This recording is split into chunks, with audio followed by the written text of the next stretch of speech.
don't know what the weather is going to be like around here. I do get really anxious during storms. That's why they chose HailGuard. When performance leads, confidence follows. Backed by the first and only asphalt shingle system with a hail warranty. That just gives us more peace of mind. This is the only asphalt product on the market that has the manufacturer warranty targeting the hail damage, and it gives me a lot of confidence as a contractor. Engineered for enhanced impact performance. Built to protect homes and reputations. HailGuard shingles. Built for hail.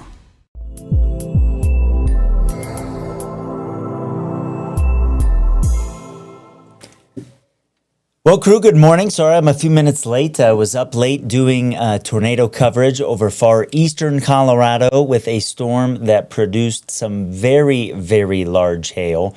And so we begin today with a recap of yesterday's weather because it was a wild one. I know in the cities it ended up being quiet, thankfully. But parts of Colorado, including the Denver metro again, and certainly the Palmer Divide and the Eastern Plains had a big day. So we were out early. Our storm chasers took a storm from far eastern Colorado, or far eastern El Paso County, I should say, toward Kit Carson and Cheyenne County. That was one of the first storms of the day. The main storm of the day was up on the Palmer Divide, came out of Parker area, moved across Kiowa, right north of Highway 86, and rolled out east across the plains. So Petrali Roofing giving us this look at the storm reports from yesterday, and you can see most of them were just to the northeast of where most of us in southern Colorado are. And it was a busy day for southeastern Wyoming, across southern Nebraska, and into the central parts of Kansas. The main issue in southern Colorado, or in Colorado, I should say, was the hail that we had. So Denver, for the second time in a week, thankfully different parts of the metro area, we're dealing with some large hail reports that in a lot of cases were between an inch and an inch and a half in diameter. You can see some of these on the west side up around Wheat Ridge that were about an inch or so. And then they rolled off across the east. So not the largest hail yesterday in the Denver metro. Had some 1-inch hail off on the west part of Denver. Golden got about a 2-inch hail report. But then the storm coming out of the southeast side of the Denver metro, moving toward El Paso, or Elbert County. Sorry, crew, I'm tired this morning.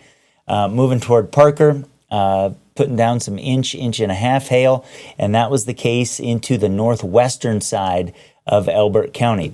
Then that storm strengthened a little bit, and as it moved toward Kiowa, started producing some inch and a half hail. I'll show you a picture from my mother-in-law here in a second, but as it rolled east on Highway 86, it did produce a hailstone of nearly 3 inches in diameter, which is between about baseball and softball size, or around baseball size.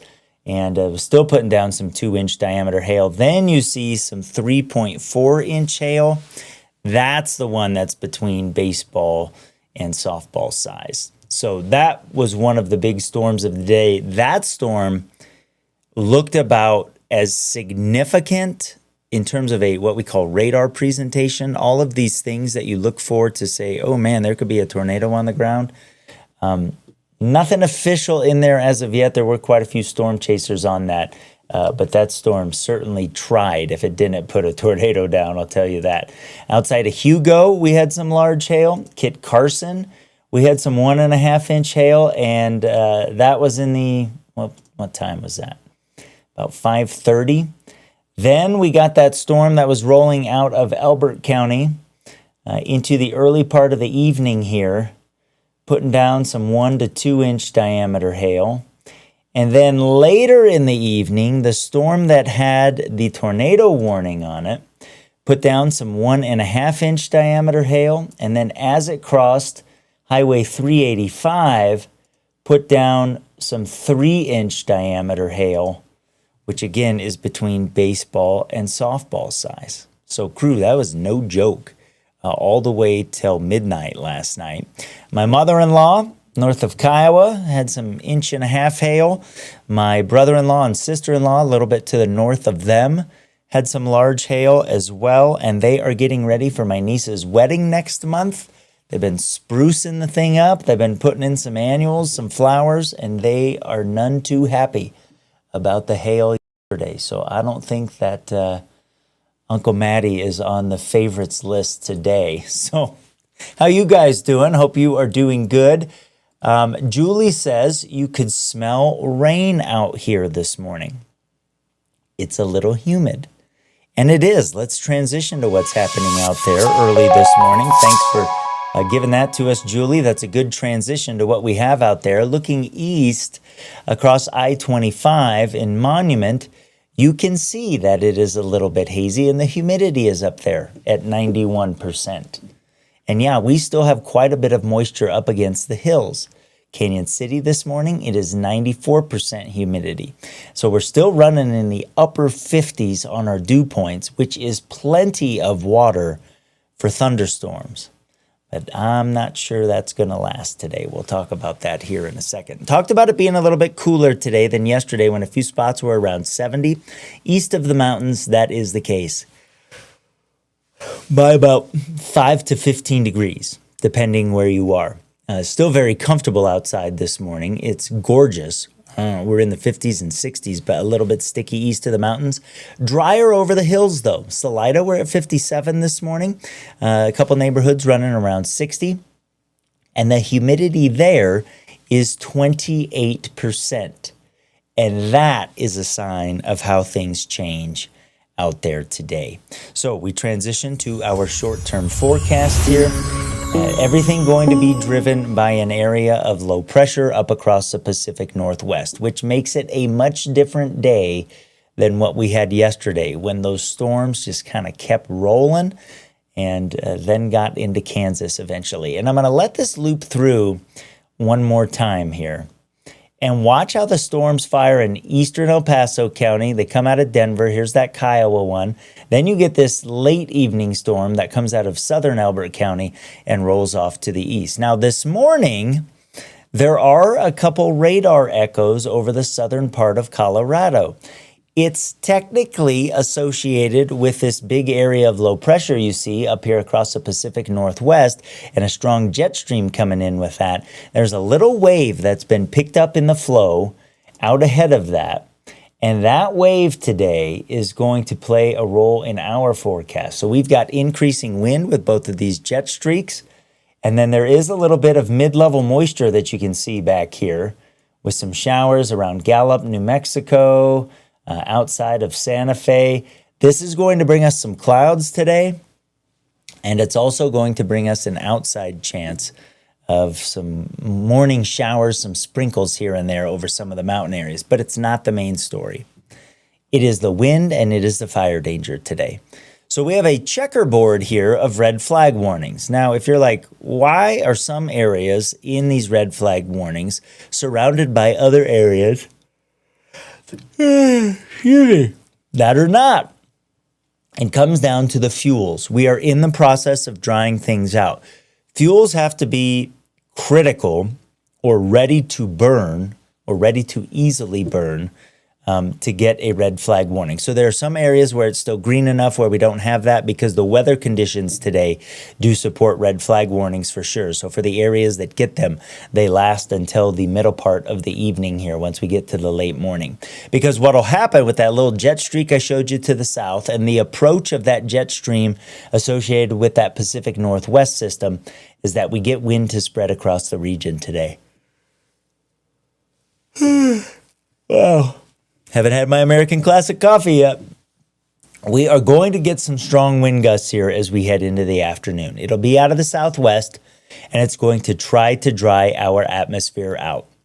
So watch what happens to the dew points here as we head into the afternoon. They start dropping pretty quick. This is desert air. The model might be mixing it out a little too quick. You heard me talk about that last week, and I think it might be doing so today. Now, the driest air is going to be over the central mountains. Notice the dew points there, thinking about getting into the single digits around Gunnison. And so in the 20s and 30s in the southeastern corner of the state is more water than some parts of the state will have. So as we head through the morning here, a couple sprinkles are possible. A lot of it's going to want to evaporate on the way down to the ground. So it's not a big moisture day by any stretch. You do see a thunderstorm on the Colorado-Kansas line trying to be developed here by SkyCast in the afternoon. Maybe a couple little ones. It has the idea, it's evoking some thunderstorms there. It's certainly not excited about it. But I don't want to sound the all clear here, because as we head into the afternoon and evening, there's still some moisture out there. There's still a little bit of strength for thunderstorms, and they might produce some strong gusty wind. So in the southeastern corner of the state, we'll watch for that today. If one got a little bit more robust, like if we're hanging on to dew points in the 40s, as we hit 3 o'clock in the afternoon, in the far southeastern corner, maybe we're talking some hail around 1 inch in diameter. This is not yesterday, though. It's wind-making storms is the big threat here as we head through the day today. Temperatures are going to be hot. We'll be around 100 for Lamar. You get into Canyon City and Pueblo, we're not as hot, but we're in the 90s. Colorado will be around 90, so we bump back up from our temps of yesterday. Denver and northeastern Colorado certainly hot compared to what we had yesterday. And the mountain areas just aren't changing much here on a day-to-day basis. We'll keep some breezes around overnight tonight, but we're in the time of year where our lows don't change a lot. So I'll probably stop showing them because it just isn't. I mean, you're within a couple degrees on a day-to-day basis almost everywhere, unless something different is happening or some large-scale weather thing is happening to change that. A lot more sunshine on the way tomorrow than we'll have today. Still a windy day, more out of the west than the southwest. That's because that upper level system over the Pacific Northwest is moving through Montana and Wyoming tomorrow.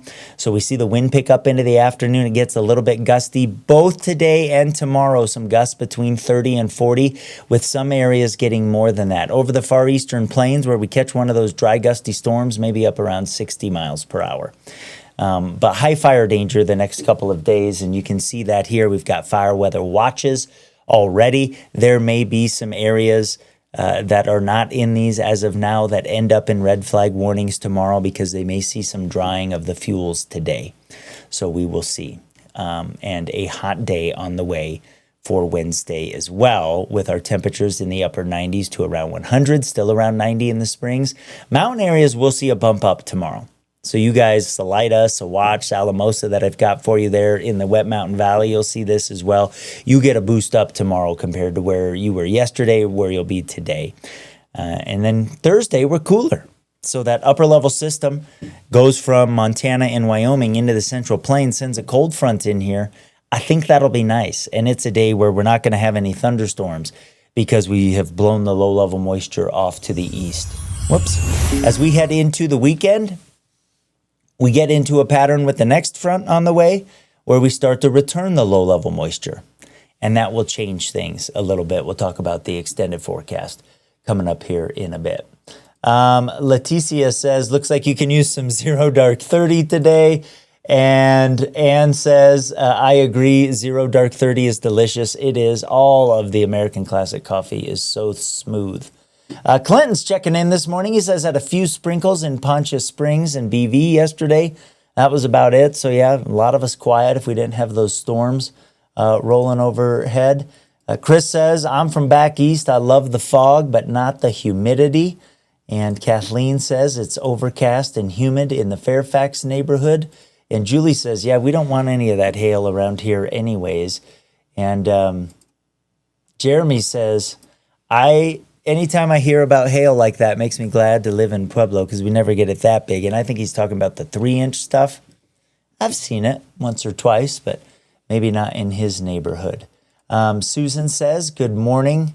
And then Chris was like, what happened yesterday? Nothing in the Springs. Yeah, we were talking about us being on that kind of dividing line, and everything was just to the northeast. I don't think anybody is upset about that.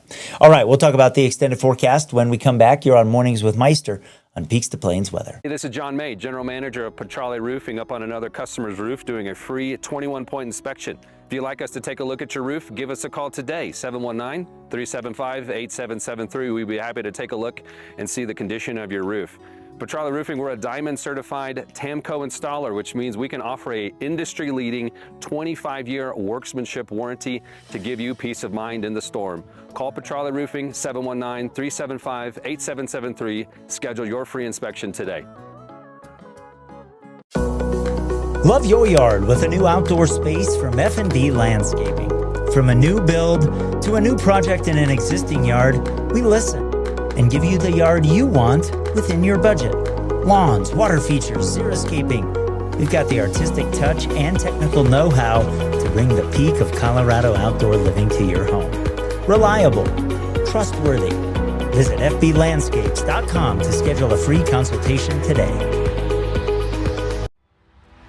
For over 20 years, my family, like so many of you, has proudly been part of Broncos country. Every season, we feel the energy, passion, and commitment that defines this team. And now we are honored to be the official injury law firm partner of the Denver Broncos. Ramos Law. What makes us different makes us better. At Phil Long Ford Motor City, we've been around for 80 years. That's like 560 in dog years. To say thank you to our loyal customers, it's employee pricing for all. You pay what we pay. Our way of celebrating Colorado's 150th anniversary and America's 250th birthday. American value for American values. You pay what we pay. Right, boys? That's right. Only at the original Phil Long Ford store. All right, so here's what you need to know about the extended forecast, because as we head into the weekend here, we're still going to be in this pattern where we are pretty warm. But that's after a cool day on Thursday, thanks to the passage of this system here, moving across Wyoming Wednesday. It keeps us windy, but it gets into the plains, opens the door for a cold front to come in, and it'll pull us back about 15 degrees or so. I think that'll be nice. All the low-level moisture is off to the east here with that cold front, and so we get a couple of quiet days. Temperatures warm back up in westerly flow on Friday. We start to see mid-level moisture returning over the weekend, so we'll see cloud buildups in the afternoon. Maybe we get a gusty type storm and some brief rain here or there over the mountains, but it is not a active weather day over the eastern plains or the cities by any stretch, as the best chance of a shower on Saturday will be in the southwestern part of Colorado. By the time we hit Sunday into Monday, though, we get a cold front, we have more water around, and we're going to get into an active pattern here. And that's because we get cooler air from the north. As that next front comes in, we start to pull the low-level moisture back toward the Rocky Mountains, and it's a pattern that says we've got a couple days of some severe weather on the way. So tomorrow, like today, will be a hot one. Wind and fire danger is a story for most of us. But a nice cool down on the way for Thursday. And then, like I said, on Friday, we warm right back up. Start of the weekend, we start to get more cloud buildups. And then that cold front comes in for Sunday, drops the temps here a little bit, a noticeable amount. And the low-level moisture coming in brings us a good chance of some thunderstorms.